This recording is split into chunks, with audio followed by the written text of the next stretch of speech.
I'm grateful for hymns like Holy God, We Praise Your Name, because so many various denominations sing it, especially Roman Catholics, which make it a fantastic candidate for weddings when we have both Lutherans and Roman Catholics together. But so many other denominations sing it that it is clearly in the ecumenical canon of hymns we love to sing. It began as a German metrical setting of the Te Deum. The Te Deum is perhaps the principal hymn of the Christian Church. The Te Deum, perhaps with 4th century origins, is praise to God, joined by all of creation, by angels and archangels, and that long line of God's people we read about in the Bible, the prophets, the apostles, the martyr, culminating in 3, praise to the Holy Trinity, Father, Son, and Holy Spirit. Or put more simply, thrice holy. Holy, holy, holy. Sound familiar? We hear that a lot and use those words often in our worship. This may come as a surprise to you, but thrice holy, or holy, holy, holy, connects us to God's time from before the time of Christ, as that was often proclaimed in Hebrew worship through something such as Kedusha, which means thrice holy. And who knows, there may be origins that even predate Hebrew worship from which this comes. The tune is very solid and accessible with excellent shape, leading it very naturally to its high point, close to the end. It appears in most hymnals as we know it today, although it has appeared over time in various forms. And in Roman Catholic tradition, you'll find often the last phrase repeated.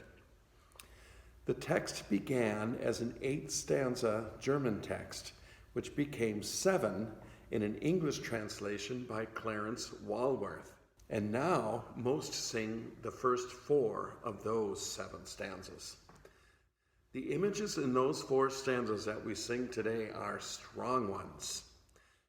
Stanza 1 and 2, we talk about being joined by all earth and heaven, bowing before God.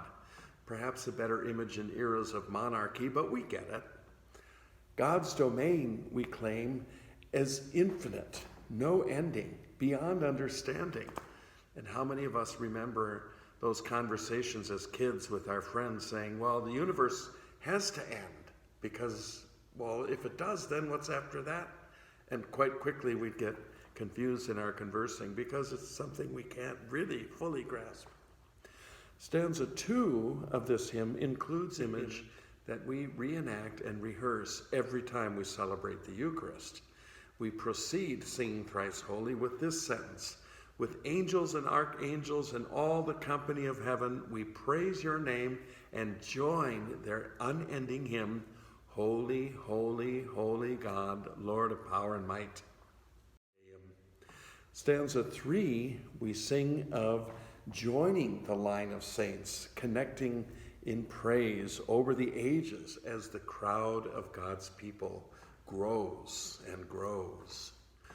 Stanza 4 is a great doxology, praise to the Trinity, one God. You might notice sometimes, if you've been to Mount Olive here, that before a stanza of a hymn, often the final stanza, speaks the doxology, we use the Zimbelstern. It, at one point, was a signal for people to stand if they weren't already standing.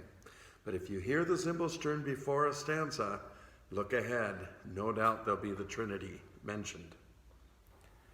To introduce this hymn on this recording, I use an improvisation which includes a counter melody. Holy, holy, holy.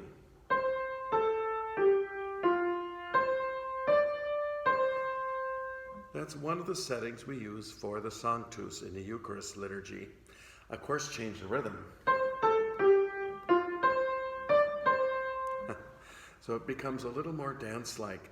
This counter melody comes in between each of the phrases of the hymns as a nod to our Eucharistic Sanctus that we sing, and we sing together with the company of heaven.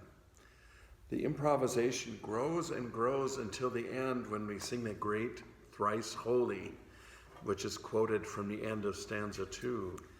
In this setting that you'll hear, the second stanza here is for choir, and the arrangement depicts an image of angels, light as a feather floating through air as the melody moves from one part of the choir to another, as if the angels are taking turns singing the praise together.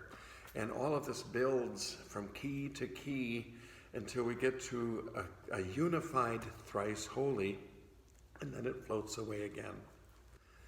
The hymn ends with its fourth stanza, Great Doxology, preceded by a fanfare on the organ. And perhaps you could hear the Zimbelstern. I doubt it. But it would be there because we definitely sing the Great Trinity. Praise to Father, Son, and Holy Spirit. This is not a hymn for the faint of heart. It's majestic, it's bold, it's full.